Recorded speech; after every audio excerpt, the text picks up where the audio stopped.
बनने वाली है।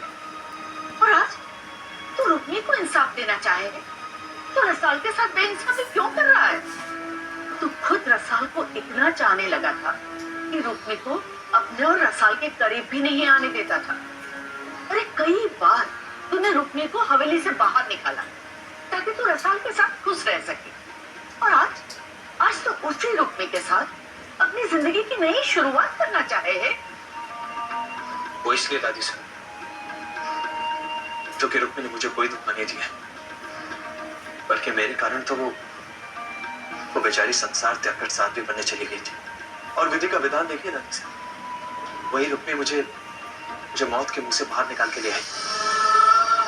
अगर वो चाहती ना तो मुझे लेकर कहीं भी जा सकती थी और मैं खुशी खुशी उसके साथ चला जाता, लेकिन उसने ऐसा नहीं किया। वो यहाँ आई, आप सबके ताने सहती रही, लेकिन मुझसे कभी शिकायत नहीं की ताकि मेरी तबीयत ना खराब हो जाए। दादी साहब नहीं जानती, बार बार वो मुझे रसाल के पास भेजा करती थी। वो खुद चाहती थी कि मैं रसाल के साथ रहूं, उसके पास रहूं। अब आप बताइए दादी साहब, मैं क्या करूं? बोल तो जाकर रुकने कि तुम्हारे प्यार, तुम्हारे बलिदान की मेरी नजरों में कोई कीमत नहीं है, और चली जाओ यहां से। बताइए क्या करूं मैं? हमारे पास थारे सवालों का कोई जवाब ना है रंडी, क्योंकि थारे सवालों का जवाब अब थारे पास ही है। थारे कोई फैसलो लेना है।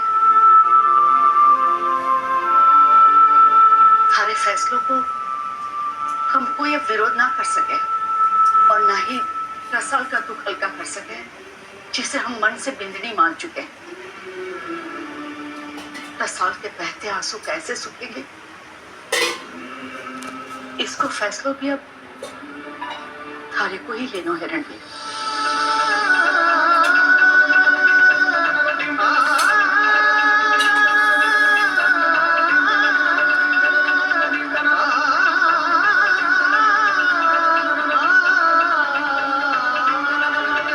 थारे को क्या जरूरत थी ठाकुर साहब को सारी सच्चाई बताने की? तो और मैं क्या करता? मुझे साहब बार बार पूछने लगे मैं काय चाहे जीजी से इतनी नफरत करता, तो मैंने वही बताया तुम्हारे को पता तो। अरे तो कुछ और ना बोल सकता था के?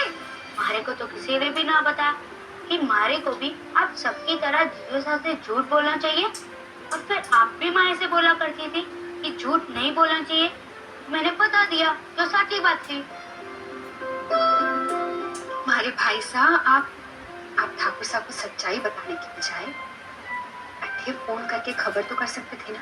मैंने जीजू साहब के बाद से चाय लाने के बहाने काकी साहब के फोन से फोन किया तो, पर रसाल जीजी ने हमारे फोन को जवाब ना दिया, और फिर बापू ने भी हमारा फोन ना उठाया।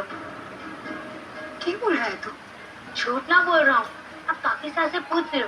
मैंने हवेली के नंबर पे फोन किया था, पर किसी दास ने उठाया, तो वो हमारे से बोलने लगे कि बापू ने साफ समझ बता देंगे कि जीजू साहब गाँव में हमारे साथ है। तूने हवेली फोन किया था, पर अठे तो किसी ने खबर ना की।